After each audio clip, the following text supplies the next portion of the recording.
Today we have the 2017 Mercedes-Benz GLA. This vehicle has done just over 72,000 miles.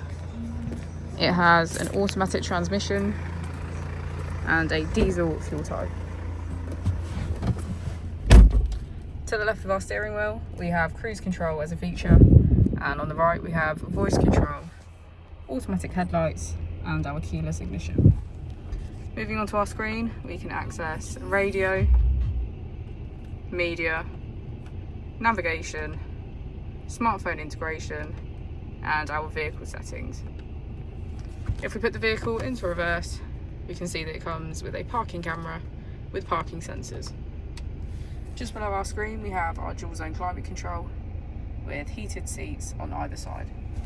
As we go into the back of the vehicle, we can see that all of our seats have a black leather trim and get a good view of our panoramic roof.